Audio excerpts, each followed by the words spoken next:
지난주에 사탄이 들짐승 중에서 뱀을 선택한 이유에 대해서 말씀드렸습니다. 사탄은 악한 영입니다. 실체는 있지만 사람의 눈에는 보이지 않습니다. 그런 이유로 사탄은 목적한 바를 이루고자 할 때에 항상 적절한 도구와 수단을 사용합니다. 하나님을 대적하고 그분의 경륜과 뜻을 저지하기 위해서라면 짐승이든 사람이든 대상을 가리지 않습니다. 첫 번째 시험을 위해서 동물로는 뱀을 택하였고 사람으로는 여자를 택했습니다. 뱀을 택한 이유가 있었다면 당연히 여자를 택한 이유도 있었을 것입니다. 우린 여기서 사탄이 얼마나 감교스럽고 사악한 영적 존재인지 그 실체를 엿볼 수 있습니다. 사탄의 입장에서 시험하려고 할 때 먼저 대상을 정해야 합니다. 에덴 동산에 거주하는 두 사람 중에 뱀은 아담이 아니라 하와를 선택했습니다. 왜 그랬을까요? 우연한 일일까요? 아니라면 사탄의 간교한 전술일 것입니다. 사탄의 시험은 도구가 된 뱀이 홀로 있는 여자에게 말을 거는 장면으로 시작됩니다. 화기애애하다고 할 것까지는 없지만 서로 잘 알고 있는 사이처럼 대화를 이어갑니다. 둘의 만남이 이번이 처음이 아니었다는 것을 말해주고 있습니다. 뱀은 여자에게 다가가 하나님이 참으로 너희더러 동산 모든 나무의 실과를 먹지 말라 하시더냐라고 물었습니다. 뱀은 하와에게 남편이 있다는 것도 알고 있었고 하나님과 그들의 관계가 매우 특별하다는 것도 잘 알고 있었습니다. 또한 그들이 하나님과 맺은 언약에 대해서도 어느 정도 캐치하고 있었습니다. 이는 뱀은 이전부터 두 사람의 사정을 잘 알고 있었다는 뜻입니다. 여자는 이러한 뱀의 행동을 조금 더 이상히 여기지 않습니다. 둘의 대화는 너무나 자연스럽게 진행됩니다. 뱀과 여자가 대화를 나누는 장면을 보면 정확한 시점은 특정할 수 없지만 어느 때부터인가 서로에게 호감을 가지고 있었고 자주 만나서 교제를 나누는 사이였음을 충분히 추정해 볼 수 있습니다. 본문에 따르면 남자 사람 아담이 뱀을 대면했다거나 뱀으로부터 직접 시험받았다는 이야기는 없습니다. 아담이 선악과 열매를 먹게 된 것은 순전히 하와 때문에 화를 통해서입니다. 하와가 먼저 먹고 내민 열매를 먹고 그 역시 시험에 빠졌습니다. 그렇다면 왜 뱀은 최초의 사람이자 남편인 아담보다 하와에게 먼저 접근하게 된 것일까요?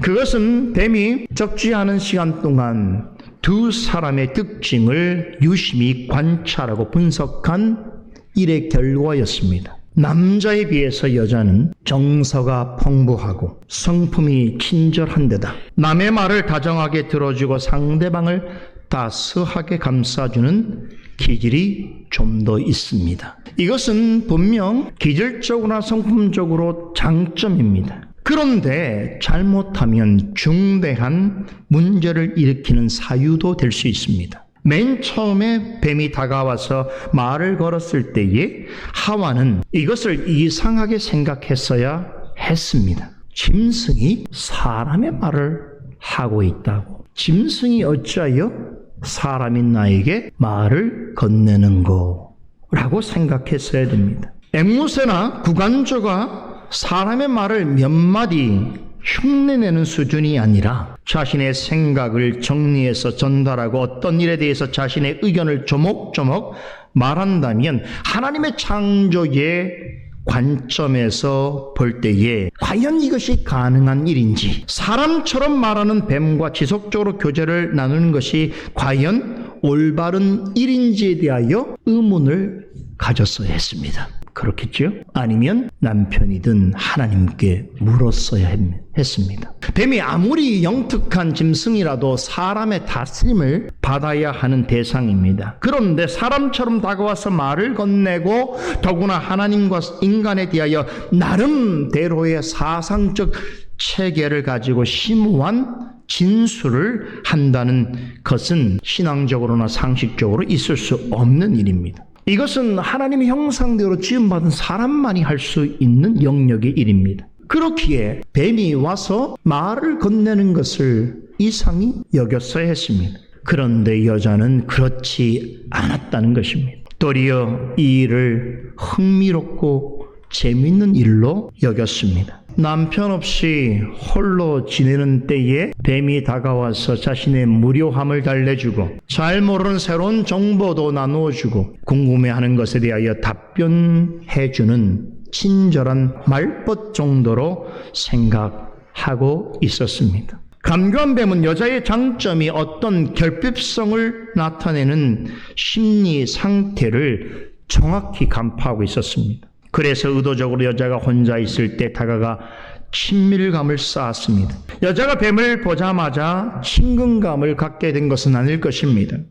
처음에는 짐승이 사람의 말을 흉내내는 것으로 알고 그저 재밌어 했는데 하는 말을 귀 기울여 들어보니까 아는 것도 많고 자신의 마음을 이해해주는 면도 있고 무엇보다 대화가 잘 되다 보니까 어느 순간부터는 하나님과 남편보다 더 가까운 존재로 여기게 되었던 것입니다. 지난주에 말씀드린 것처럼 뱀은 외적으로는 아름답고 성품적으로는 영리한 짐승이었습니다. 지금의 뱀과는 달랐습니다. 무지한 상태의 시대의 뱀은 들짐승 중에서 가장 특별한 짐승이었습니다. 바로 이 점이 여자에게 있어서 뱀에게 호감을 느끼게 하는 중요한 이유로 작용했을 것입니다. 사탄이 뱀으로 위장한 것이니 당시 뱀의 모습은 우리가 상상하는 것보다 훨씬 더 화려하고 매력적이었을 것입니다. 여자는 남자보다 외적으로 보여지는 어떤 드러나는 아름다움에 대해서 좀 더 민감하다는 것은 누구나 다 알고 있는 상식입니다. 정서적으로나 기질적으로 여자는 부드럽고 친근하고 매력이 많은 대상에게 끌리는 경향이 있습니다. 또한 선천적으로 여성에게 있는 상냥함과 친절함과 따스함은 장점입니다. 타락한 이후에 이런 것이 없는 여성들이 많아졌어요. 근데 하나님이 처음 사람을 만드실 때는 남자와 여자의 기질과 정서에 있어서의 구분하신 점이 분명히 있습니다. 우린 그것을 인정해야 돼요. 그런데 이렇게 좋은 장점을 가지고 있는 하와였지만 심사숙고와 분별력이라고 하는 이 한두 가지 요소가 없더라도 그런 좋은 장점은 아주 나쁜 단점으로 작용할 수 있었다는 사실을 기억하셔야 합니다. 사탄이 여자를 먼저 공격의 대상으로 삼은 더 중요한 이유가 있었습니다. 그것은 하나님으로부터 선악과에 대한 계시를 직접 받지 않았다는 이유였습니다. 에덴 동산에서의 첫 번째 언약은 여자가 만들어지기 전에 하나님과 아담 사이에서 맺어졌습니다.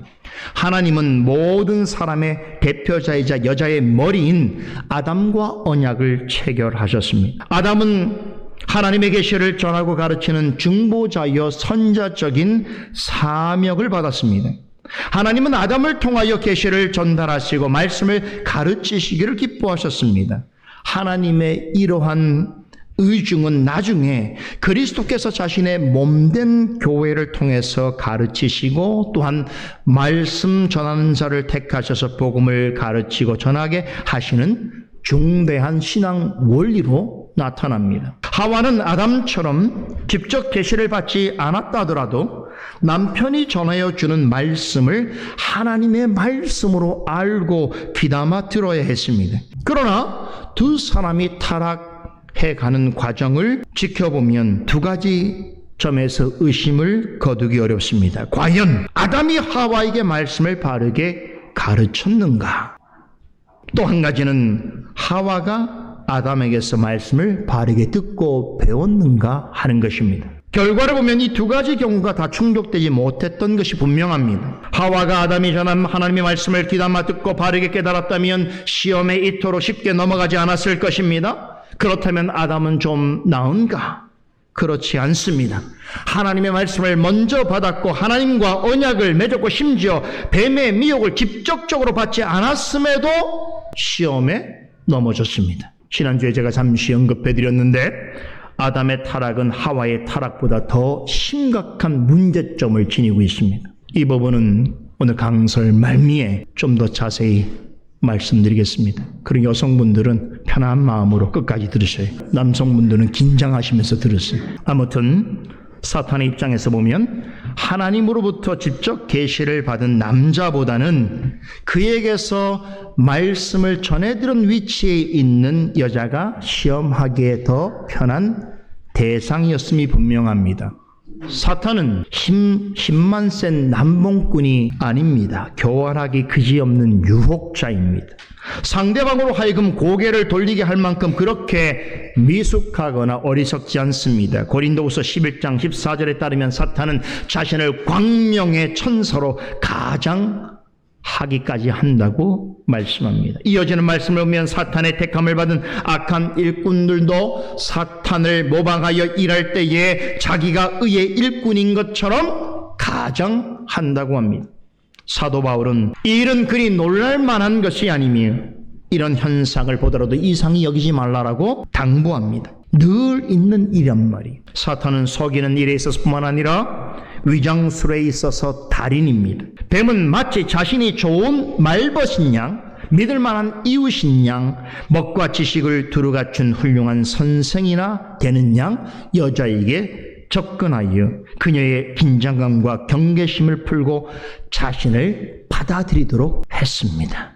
그때까지 오래 참아요. 시험이 이루어질 때까지 기다립니다. 이것이 사탄의 간교함입니다. 이렇게 해서 상대방의 마음을 열고 받아들일 준비를 한 상태에 이르면 그때부터 본격적으로 시험합니다. 그래서 이제부터 하와와 아담이 어떻게 사탄의 시험에 넘어가게 되었는지 그 과정을 살펴보도록 하겠습니다. 사탄이 두 사람을 유혹하고 시험한 것은 무력이 아닙니다. 바로 말입니다. 무지막지하게 힘을 쓰거나 말도 안 되는 주장을 한 것이 아니라 말로 하는 대화를 통해서 그들을 시험했습니다. 뱀이 여자에게 한 말에는 사탄의 정교한 논리가 숨어 있습니다. 이 논리로 인류 역사상 가장 완벽에 가까웠던 인간을 단번에 무너뜨렸습니다. 그것을 알기에 사탄은 지금까지도 이 같은 방식을 고집합니다. 결정적으로 하와가 넘어진 것은 뱀의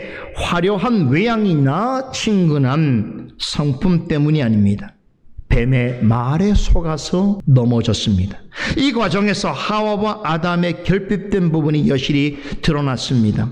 한 가지 놀라운 것은 사탄이 아담과 하와를 속인 논리와 방식과 또 그들이 마음으로 사탄의 생각을 받아들이게 된 내용과 과정은 지금도 여전히 계속적으로 반복되고 있습니다. 다시 말해 제가 세상에 처음 들어온 때의 상태가 타락 이후에도 아주 현저하고 일반적인 양상으로 우리의 삶 속에 지속되고 있다는 것입니다. 이런 점에서 우리는 본문에서 전하는 사탄이 여자를 시험한 방식, 그리고 여자가 사탄의 시험에 넘어가게 된 과정을 면밀하게 살펴볼 필요가 있습니다. 그래야만 모든 역사 속에 관용하는 죄와 타락의 성격과 특징을 올바르게 이해할 수 있고 올바르게 대처할 수 있습니다.